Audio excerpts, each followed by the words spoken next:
الحميد. أعوذ بالله من الشيطان الرجيم. بسم الله الرحمن الرحيم.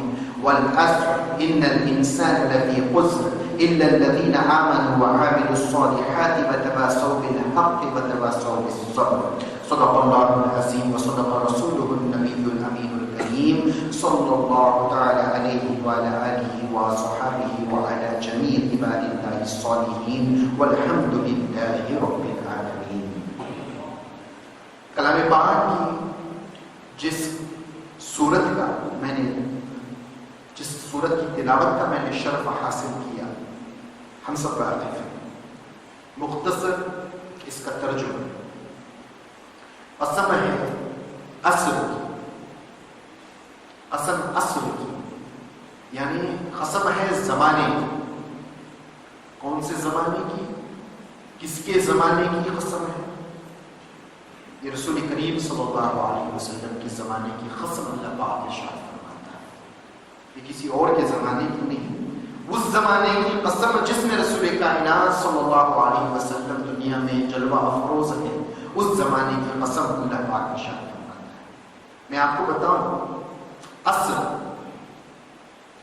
نماز عصر ہوتی ہے تو زمانہ عصر سے کیا مراد ہے؟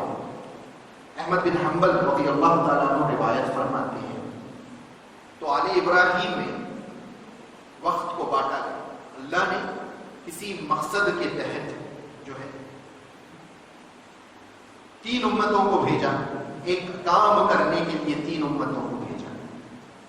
ایک امت کا وقت تھا کہ وہ فجر سے لے کر ظہر تک کام کرنا.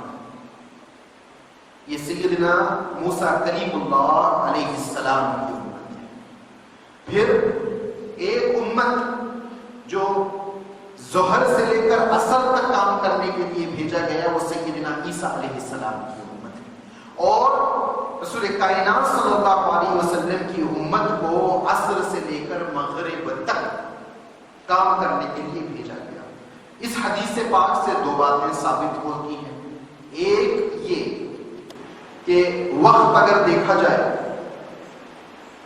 تو موسیٰ علیہ السلام کی امت کا وقت بہت طویل ہے، یعنی فجر کے وقت سے ظہر کے وقت تک کا ٹائم. اور عیسیٰ علیہ السلام کی امت کا وقت ظہر سے لے کر جو ہے عصر کے وقت تک.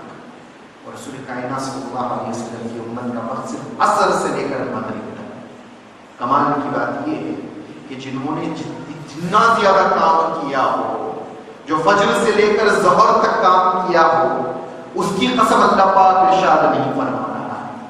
جو ظہر سے لے کر عصر تک کام کر رہا ہو، اس کی قسم اللہ پاک ارشاد نہیں فرما رہا ہے. لیکن جس نے صرف عصر سے لے کر مغرب تک کام کر لیا ہو، اس زمانے کی قسم اللہ پاک ارشاد فرما رہا ہے. کیوں؟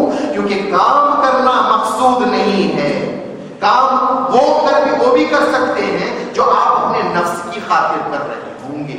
اگر کام اللہ کی رضا کے لیے کیا جائے تو وہ کام اللہ کے نزدیک کامیاب کام ہے، اچھا کام ہے، قبول ہونے والا کام ہے. تو لہٰذا ان 3 امتوں میں اللہ کے نزدیک سب سے مقبول وہ آخری امت ہے. اور مغرب کے بعد تو سورج غروب ہو جاتا ہے، اس کے بعد تو کوئی امت آنے والی نہیں. لہٰذا اس امت کے بعد قیامت آ جائے گی.